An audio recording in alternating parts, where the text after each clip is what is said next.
Good evening. I would like to call to order the meeting of the Lake Forest High School District 115 Board of Education. May we have a roll call, please?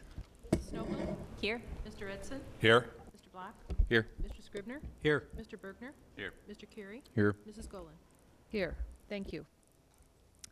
Tonight we're working without Annette. Our superintendent is not at the meeting with us. I think we used up all of his time at the high school, and so we decided to share him with District 67 for a while, and they're off doing something, and that's fine. That's what sharing is all about.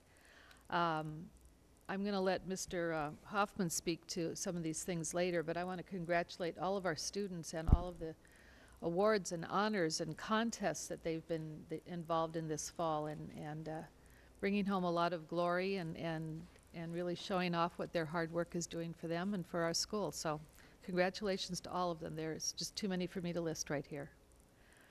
And that concludes the President's report. Under the Superintendent's report, we'll be hearing from our principal, Mr. Hoffman. I'll go through a few of those wonderful accolades for our students, and I'll start with athletics and then finish with some academics and some other things. Both our girls and boys cross-country team had great seasons. Our girls won the regional for the first time in many years, and they both sent representatives to the state tournament. Helen Schlachtenhofer did really well and had a personal record by almost 45 seconds, which was wonderful for her. And even better, Billy Bund, our boys cross-country runner,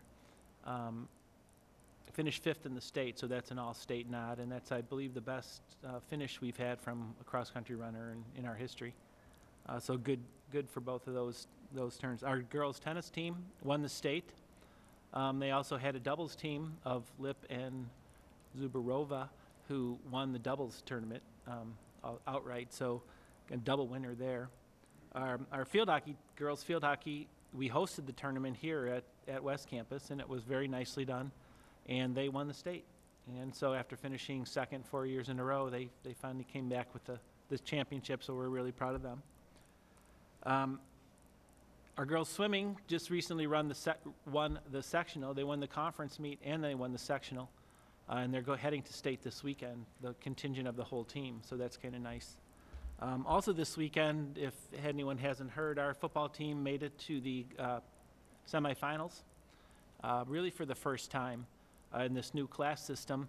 Down to the Final Four, we play Carey Grove at 4 o'clock on Saturday. 4 o'clock in the afternoon on Saturday on our West Campus field. So look forward to that. We also had our flag football team for the second year in a row go down and defeat in the championship game and finish second 2 years in a row. So we're proud of those boys, and they played that at Hallis Hall last Saturday, 2 Saturdays ago, and came off to a 12-0 lead, and then some injuries. They lost the lead late. Our debate team has traveled to 3 different tournaments and finished 1st, 2nd, and 3rd in one of the tournaments.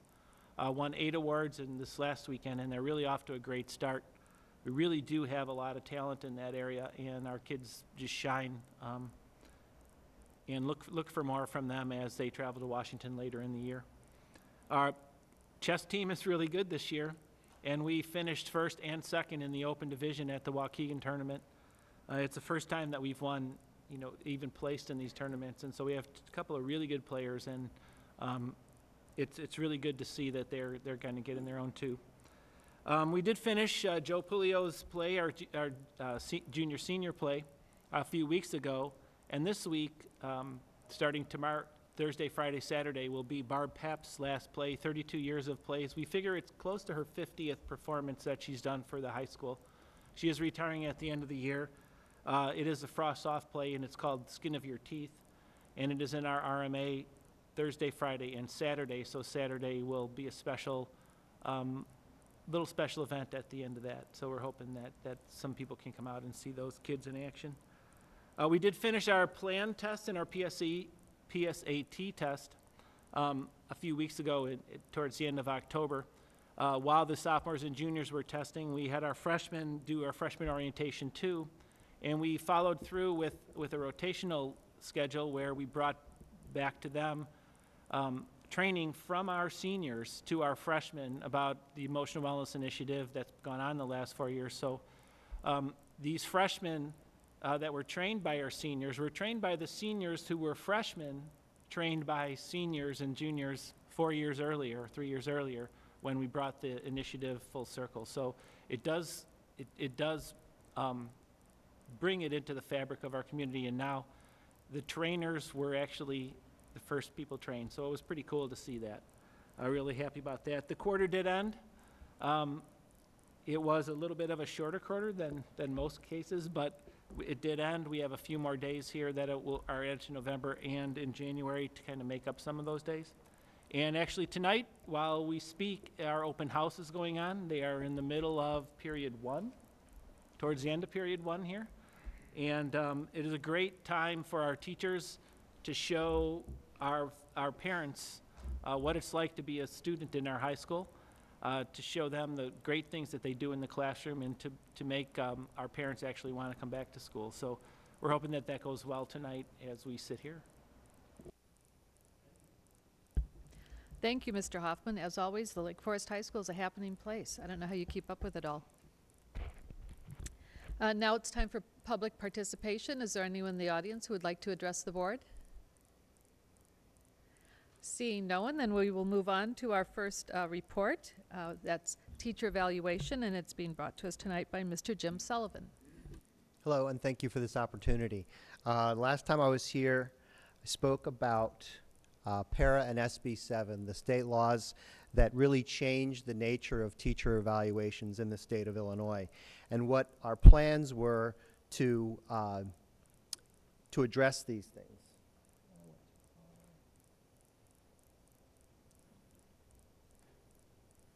Okay, so what PARA and SB7 did, real quick review, was to establish teacher performance as the primary criterion for layoffs, recall, and assigning teachers to, certain loads. So if you're going to teach, for instance, I could teach psychology, but if I'm not the best qualified, even if I have tenure and 20 more years experience, I wouldn't be the one they would select to fill that one slot. You've got to do it based on experience, performance, and qualifications. The other thing it did was to establish a 4-tier rating system, and we implemented that last year. It established a joint committee for evaluations, and that's made up of equal representation from the association and from the administration. And it increases the frequency of teacher feedback. So those are the things that we needed to do because with the guidance of PARA and SB7. And so the first thing we did was we got our joint committee together. As I said, there's equal representation. But because we had only 4 people on the joint committee, 2 administrators, we only have 7 in the whole school. So 2 is a pretty big percentage, actually. So we have 2 from the administration, 2 from the union, and we decided we would have an advisory committee, more representative for all the faculty, and it had at least 1 person from every department. So along with the union president, we ran this advisory committee of 21 teachers, and they would advise the association on what direction they thought we should go. I was actually invited just to help run it, so it was pretty collaborative. So the first thing that we needed to do was to look at instruments for evaluation and observation, and we did that. And most of the state, I don't know any school who hasn't chosen a rubric called the Danielson model or the Danielson framework, and we also selected that one. It's the only one the state's endorsing, so we thought that was wise. The other thing that we made sure would happen is all the evaluators, and this is true across Illinois, were trained on that Danielson model. That's required. You're not even allowed to evaluate teachers unless you pass that training. And it was rigorous. There's some really smart people at other schools who failed, at least the first time through. So eventually, you know, everyone does the remediation or just learns a lot more and tries it again, but it's very high stakes, very pressure packed, and it was a lot of hours. Then we wrote some teacher and non-traditional area rubrics. You can't really, so for years we've been using a generic evaluation model and using it for teachers. It was really designed for teachers, but we're also using it for librarians, school nurse. Didn't really fit that well, so we wanted to see what we could do about that. We wanted to make sure that, and the state requires this too, there were multiple observations, so it's not, you know, one observation, there's your rating. And, you know, in the past you could do that. And it really did raise the bar for evaluators. First of all, you got to pass that thing this summer and that training, and if you didn't pass, you're not allowed to evaluate. But it really instilled in us the importance of the formative process to help. We want the teachers to get better. Evaluation isn't just a gotcha. You know, it's coaching and it's evaluating. So we want to help the teachers to get better. And that's the role that our department chairs are taking on. And as I said before, we did look at the models, and as all the other schools, we're combining observations with student performance to get an ultimate rating. So the Danielson model, if you look in your packet, you'll see a one-page summary of the Danielson model. It's actually 51 pages long, and that's what we were trained on this summer. We also had to look at our own rubric, our own model for evaluation, because that's in the contract. And because it's in the contract, we need to stick to it. So what we did was we took the Danielson model and broke it apart and put it where our categories would lie. And if you look in your packet at the 2009-2010 evaluation model that we used, there is no 4-tier rating system. There is no rubric. And if you compare that to the teacher rubric that you also have, you'll see it's a lot more rigorous. And I also included the librarian's rubric, so you can see that we've developed rubrics for other areas. And it's specific to the librarian. In the spring, we do our observations all year, and in the spring we come up with a sequence of dismissal list. And that's required by law, and that's done by the Joint Committee, again, based on performance. So the old tier had 3 tiers: excellent, satisfactory, and unsatisfactory. The new system has excellent, proficient, needs improvement, and unsatisfactory. And we started that last year, and it was really a big culture change, because for many years, well, for 20 years ago, there were only 2 ratings: excellent and unsatisfactory. So pretty much everyone got excellent, unless they were really bad, and then they weren't at the building much longer. Going to the 4-tier, there were a number of teachers that most teachers got proficient. So that was a culture change for the teachers. But that's pretty much ingrained in us now, and so we are moving forward. The new system is also, it focuses, as I said, on para and SB7, but it also has elements of the Common Core in it, and our 2020 mission, our vision statement. And that's all part of the evaluation system. What it's going to do for us is it requires pre and post conferences for teachers when you're doing a formal observation. And it requires teacher reflection. Teachers are reflective anyway, but now it's built into the process. And there are times when, when an evaluator or a teacher, their schedules didn't mesh and maybe a pre or a post was missed. You can't do that now. It doesn't even count if you don't have a pre and a post. And if you do an informal observation, so you just do a 3-minute walkthrough, if you don't include the notes to that teacher, you can't use it on the evaluation. So it's much more transparent. On Monday, we're starting Lunch and Learns on the evaluation rubric, on our rubric, so the teachers can come in and learn more about the rubric. It's also being rolled out through departments and through department meetings. And I'm also going to go to some of the smaller departments and teach them about their specific rubric. Now, for those rubrics, and for all the rubrics, it was collaborative. All the teachers in those areas had a chance to look at them. So we hope that we've come up with a system that's really going to have rigor, and it's going to assess and evaluate our teachers fairly, but with really high standards. And I think that in the end, our students are going to be the ones to benefit. Thanks. Thank you, Jim. Board members, questions and comments? Nicki?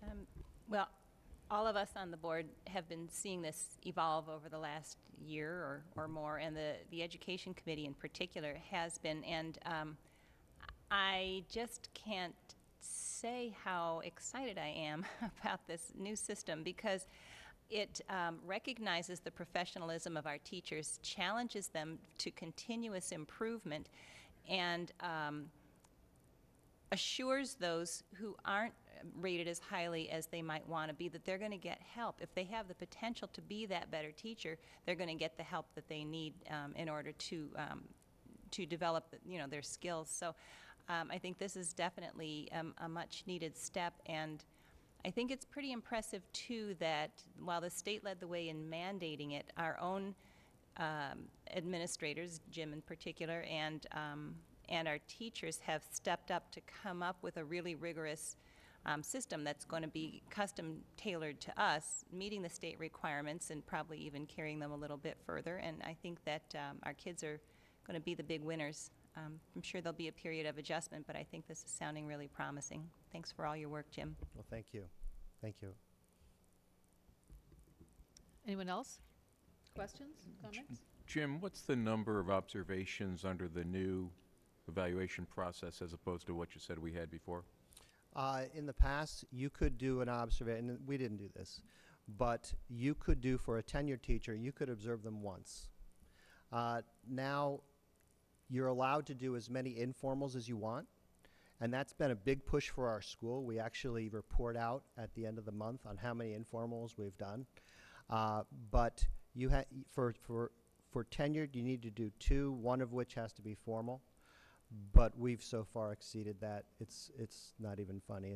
And by the end of the year, you'll see the numbers, at least for the informals, is off the charts. So we're doing much better than that. Otherwise, it's way too high stakes. You just go in once. For non-tenured, you need to go in 3 times, 2 of them being formal.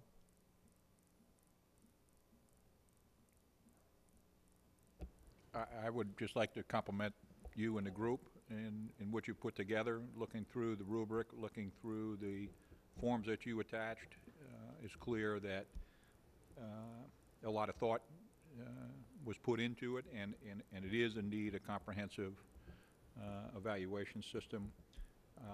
And I look forward to feedbacks as to its results, how it compares with what we've historically done, and most importantly, how it helps us do a better job, all of us do a better job in terms of educating the kids. So, I agree. Thank you. I mean, the presence of a rubric certainly helps you to key into what they're doing really well and where you need some work.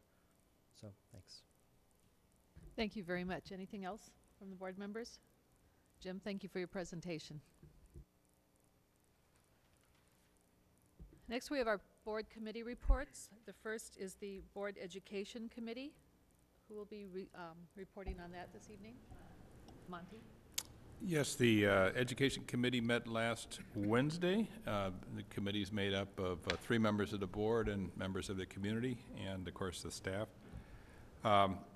The committee meeting led off with a discussion of the district objectives. As I think most board members know, we have sort of 4 overall vision statements, 2 of which apply to the Education Committee, which is to provide a top-quality education that engages and challenges every student. That's the first one. And the second, to develop the culture, curriculum, activities of the school in a ways that support personal growth, well-being, and civil responsibility. There are 7 goals that support those 2 vision statements. 5 of them were the same as last year. 2 were added that were new. One was to study effectiveness of the new special education in-district programs, and to, as we just heard, implement a new teacher evaluation system. The individual departments at the school are now going through and developing a set of specific objectives to support those 7 goals, visions being sort of 10-year horizon, the goals being 3 to 5 year horizon, the objectives being annual objectives. And our understanding is that the leadership team is going to work with the departments to translate these into specific and measurable and time-bound objectives. That's the plan. We're in the middle of doing that right now. Then Jay reviewed with us the current organizational chart and the responsibilities of all the leadership members of that organization chart. I came away with saying that we've got a few people doing lots of things. So everyone's got a whole list of items on their plate. But more importantly, we began to have a discussion about how this might lead into succession planning and development, and finding what holes we need to fill. And there's some work that needs to be done there. Jen brought us up to date on, Jen Knight brought us up to date on professional development. For the past 5 years, there's been a voluntary program with the teachers led by an external resource, Jim Polson, is that right? It's a program to help teachers learn and apply new strategies for teaching. And teachers take about 6 days a year, commit to trying out some of these strategies and reporting back to the group. There have been over 50% of the teachers have participated. But now going into this year, there's something new. Teachers who've gone through that program in the past are going to become part of what they're calling a professional learning community. This will be led by 2 teachers who are in the faculty. They'll be mentors for the program, Elizabeth Wolf and Amy Burtman. And the school is also wrestling, I guess, with this whole shift to the Common Core standards. It's a moving target, and they're really trying to keep up with it. We heard a lot, spent most of our time on the evaluation system, as we just heard from Jim. Really interesting, the major changes that are happening there. One thing I hadn't realized before of the way teachers were being evaluated in the past, they would just get a single rating, even though they're being rated in 6 areas. They weren't rated in each of the 6 areas. Today, I think there's some 27 areas, and they're getting a rating in each one of those. So that's a major, major difference. And then we focused some time on the assessment. I believe we're going to have an assessment report at the next meeting. Is that's coming up? So I'll skip that. But it was really just the whole assessment process. So that was the Education Committee meeting. Would anyone else from who attended the meeting like to add anything? Thank you, Monty. I think that was pretty thorough. I just want to mention that I think we've discussed before that committees are a little bit restructured this year. So instead of there being a member serving as chair of the committees, they're really a committee of the administration, and the board tends to be brought up to speed on what the administration's been doing in those areas. So Todd and Monty and I are all members of the Education Committee, and I think perhaps we'll take turns reporting to the board on what the committee's doing. That sounds good. Thank you, Nicki. Anyone have any questions for Monty? All right, thank you. Great report, Monty. The next report would be the Board Finance and Operations Committee, but I don't believe they've met since the last board meeting. They are meeting tomorrow morning at 7:30 a.m. There are no liaison reports this month. So I'll move on to the action items. The first is the approval of Allied Administrative Services Agreement. Mr. Albus? Thank you. The district runs a self-funded dental program and a Section 125 flexible benefit program to which we issue debit cards to employees. We then hire a third-party administrator or a TPA to process those claims. Allied is the company that we've historically used. The cover memo says that there was no increase in fees, and that is accurate, but not until I sat down tonight here did I notice that the underlying data is for School District 67. So I'd recommend that we table this tonight. We're well ahead of the curve. It's a January 1 renewal. We'll bring it back to you on December 4th with the correct underlying data and ask for your approval then. Okay. Thank you, Mr. Albus. Is there a motion to table? So moved. All right, all in favor? Aye. All right, then we will table that until next month. Next, we have the approval of the 2012 tentative tax levy. Mr. Albus again. Thank you. Annually, the board is asked to consider and adopt a tax levy. And the levy is a request for property taxes to fund the budget year that will start next July. The school district can levy or ask for any amount it desires, but the amount it receives is governed by a formula in the Property Tax Extension Limitation Act. If we ask for an amount that exceeds what the formula produces, it gets scaled back to only what the formula will produce. If the district asks for an amount that is below what the formula produces, then you receive what you ask for. Just how the process works. This is a little bit of an unusual year in the fact that there is what's called a tax increment financing district within the boundaries of the school district that will be coming onto the tax rolls. And when that comes on, it comes on as new construction. So there are two components in the formula. One is the increase on existing property, which is limited by the Consumer Price Index, and for the year coming up, that's 3%. And what that means is, if I use the 7 of you, if you represent the town, is that the aggregate increase that we'll see in property taxes is 3% from the 7 of you. But Mrs. Golan's taxes could go up 6%, Mr. Scribner's taxes could go up 1%, Mr. Carey's could go up 3%. It all depends, what happens to you individually depends on the relationship of the value of your property in relationship to everybody else. But when you add them all together, the increase to the taxing body, whether it be the school or any other taxing body under the tax cap, cannot exceed for next year 3%. So that's one component, existing property. The second component is the new construction, which would capture the TIF that's expiring. And the TIF is estimated, I say in the cover memo, from a projection we received from the county to come in at $48.6 million. Then on top of that, there's estimated to be $6.4 million of new construction in other areas of the district.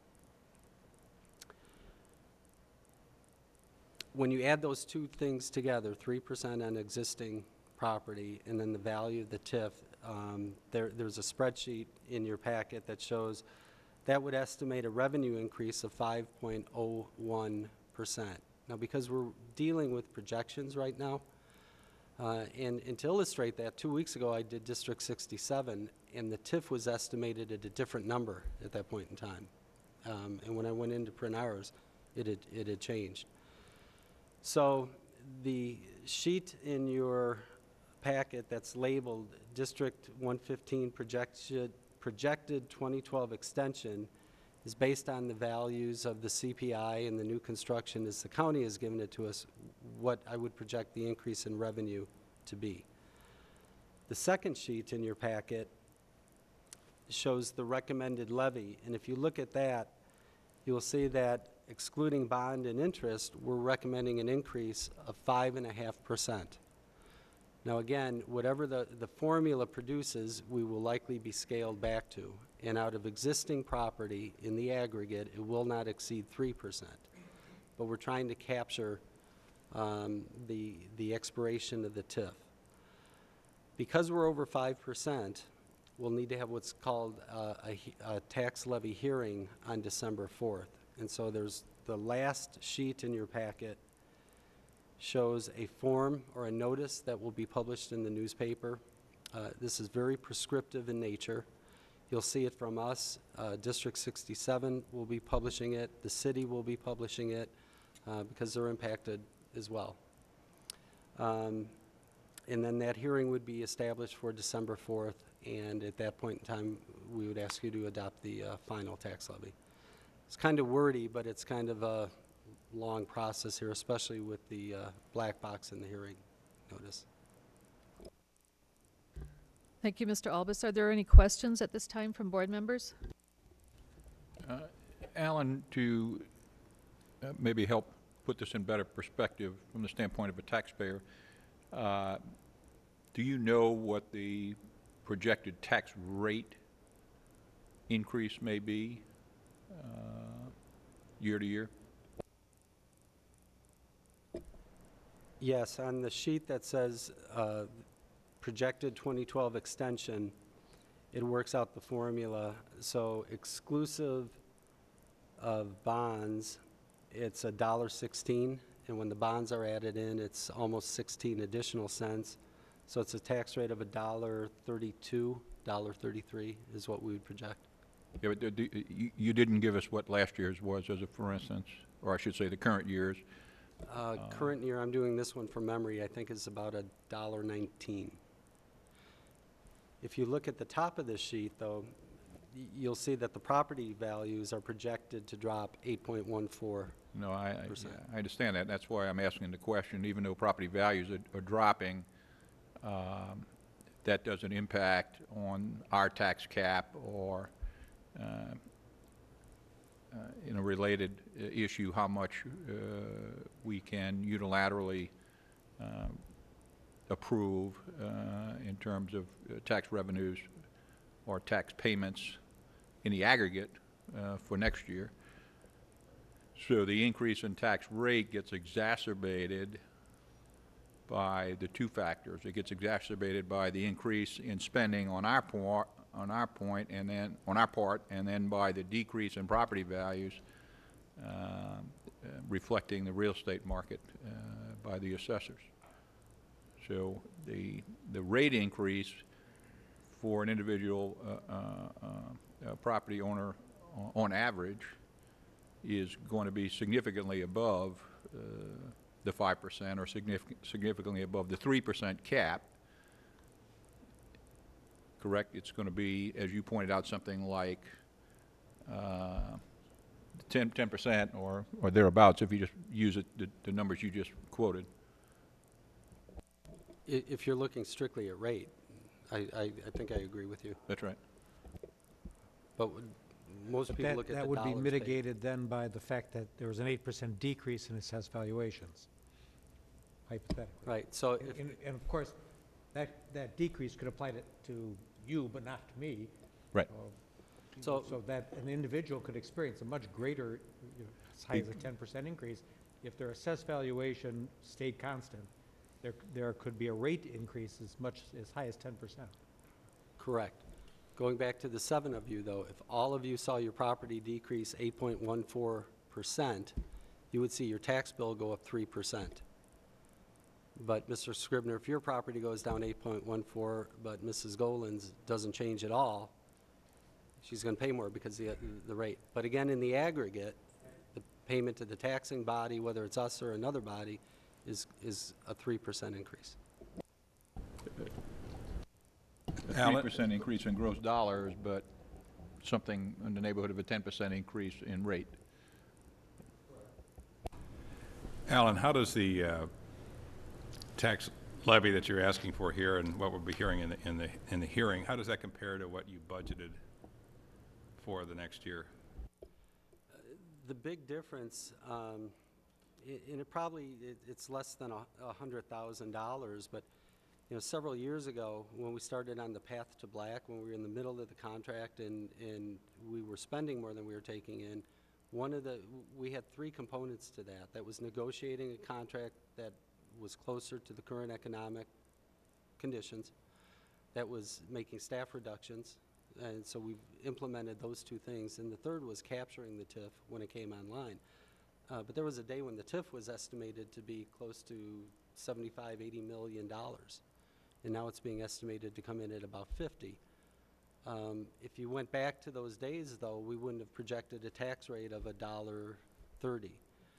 So it's not much of a variation, but probably within $100,000 on $38 million. A little bit variation here and there due to those fluctuations. If that helps, it's been fairly constant over the last several years as we've been looking at it. Well, there are 2 approaches to this. One is to ask for the most that we're allowed to by law and get it, and then figure out what our spending is. And the other is, what do we need? And that's what I was trying to get. how much of this do we need? And that would be reflected on what you budgeted. One of the things, you know, I spend a lot of time on and we use in negotiations is a 5-year projection going out. And until I'm told differently, I'll project at the max of the formula. And in doing that, and then looking at our programs and our staffing cost and our utility cost and our facility needs, over the next several years, we're back in black, which is what we've been shooting for, but not by much. I mean, we're, you know, 0.5%, 1% variance. So while I feel good about that from where we were a couple of years ago, there's not a lot of cushion built into that. And so when you say what do we need, I would say if we want to restore our fund balances, which is what we've been trying to do, we should be levying at the full amount. My understanding is that most taxing bodies do levy to the maximum because the increases in many of their costs are always going to outstrip the CPI, personnel costs in particular. So on a philosophical basis, it makes the most sense to look at what your needs are. On a practical basis under the tax cap, our needs are always going to be greater than what we can levy for. Is that accurate, Alan? I would agree with that. If you get into a situation where we do build up fund balance, the problem with the property tax cap is every year is predicated on the prior year. And if you abate money, it's not only for the 1 year, but it goes forward. So a strategy that would be used if we were in that situation, I don't think we are right now, but what a district could use would be to abate some money out of their bond and interest. So use fund balance to make a bond payment. You retain the levying authority over some time, but you give some tax relief over a period of time as well. But again, that's a discussion for, I think, for another day, given trying to get to the 10% and building it, trying to address capital needs, trying to maintain the programs that we have. Yeah, I agree that it is a discussion for another day, but just to comment on Nicki's point, you know, I agree with you. I think most taxing bodies do exactly what you say, ensure that they get the most that they can by law every year without having to go to the voters for a structural increase. The option is always there to go to the voters. You don't permanently give up anything by asking for less than you're legally allowed to ask for in terms of a maximum. It's just that to recoup that difference, you have to go back to the voters in order to be able to do that, and that involves effort, money, et cetera. It's not an easy thing, as we saw from the referendum campaign, but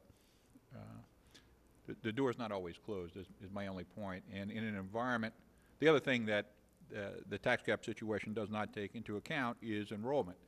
And so you're severely penalized when enrollment is increasing by the tax cap, because not only your cost per student is increasing, but the number of students are increasing, and you're stuck with, you know, CPI times what you historically spend in gross dollars as you know, what you can levy.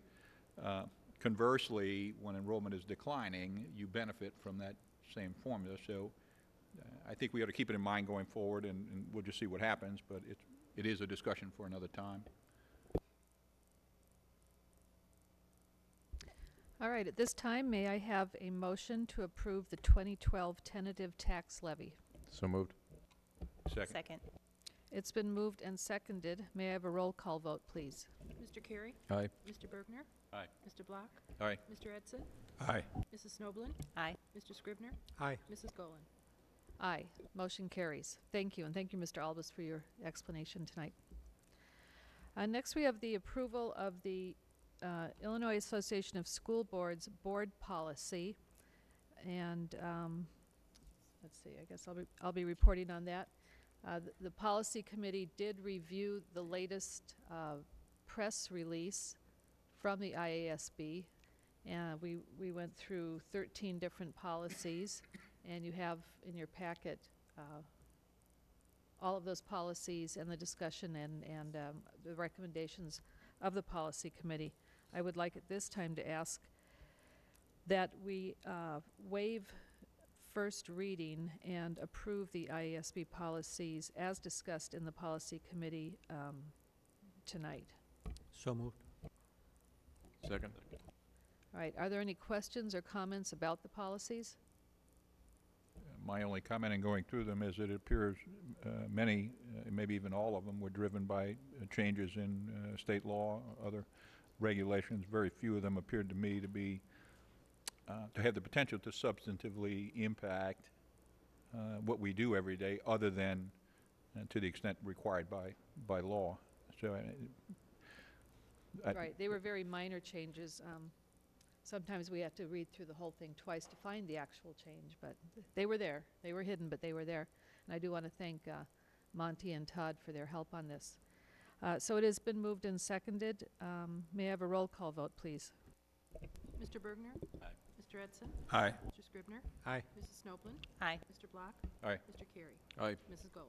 Aye, motion carries. Next, we have the approval of the Human Resources Report, and for that, I'll ask for Jen Knight. Hello and thank you. The actual Human Resources Report is a little bit light tonight, which is exactly what you would like your Human Resources Report to look like during the middle of the school year. We have not had a lot of movement in our staffing. So I will mention a couple other pieces, one of which is a takeoff of Mr. Edson's mention of our professional learning community. They did in fact meet yesterday, and we had 20 strong, a little over 20 teachers, cross-departmental, working on this focus on formative assessment use in the classroom, which is really ongoing assessment, not just the grading, but how are you giving feedback to students as they learn and in time with their learning. So there was great enthusiasm from the group. We had one teacher leave and said that she wished she was going to teach 20 more years because she was so excited about this.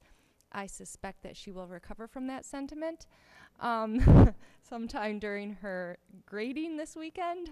But there was really a lot of support from the group. They are already looking toward further researching how they can use data in assessing learning and assessing what goes on in their classrooms. And this, again, is something we're very happy about because that is something that we know is coming down the road for us, as Jim Sullivan mentioned, in evaluations and in just making better decisions around education in our classrooms and in our school.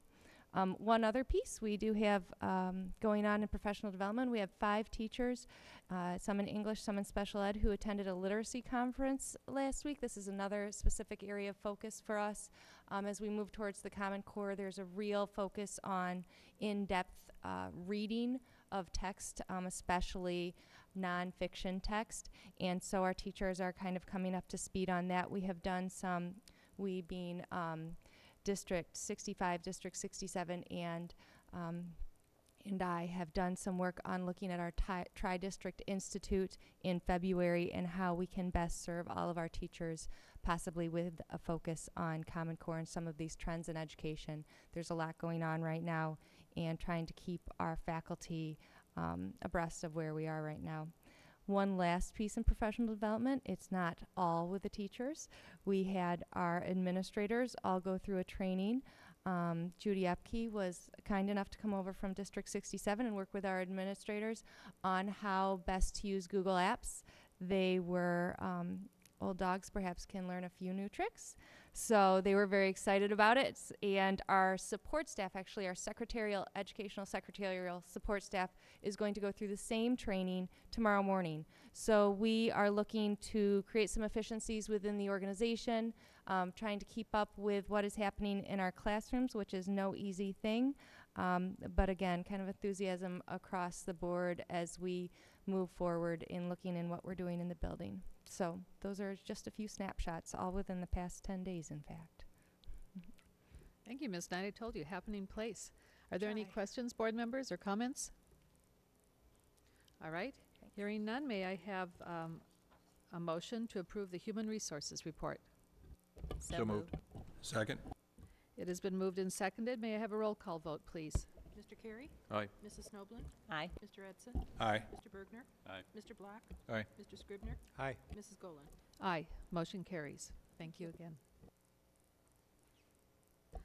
Next on the agenda is the consent agenda. Board members, is there any item you would like removed from the consent agenda at this time to be considered separately? If not, then tonight's consent agenda consists of The approval of disbursements, payrolls, and financial statement.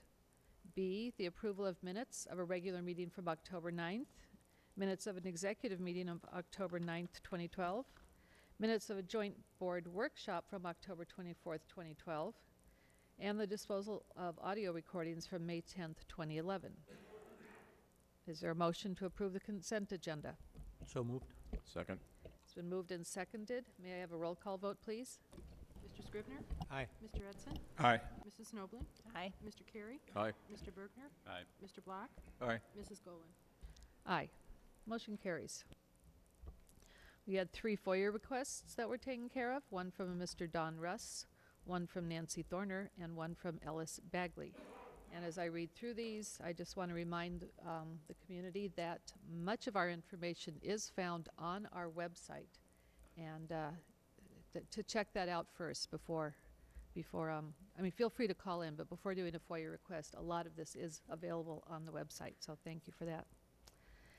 Announcements. Wednesday, November 14th is a late start day. Classes begin at 9:50 a.m. Wednesday, November 21st to 23rd is Thanksgiving break. And Tuesday, December 4th will be our next Board of Education meeting at 7 o'clock here in the West Campus Boardroom. I would like to thank our music department for these wonderful CDs. I'll add this to my collection. And with that, is there a motion to adjourn the meeting? So moved. Second. Yeah, well, 50 minutes, that's all right. Okay, it's been moved and seconded. All in favor? Aye. Aye. Okay, thank you. Meeting is adjourned.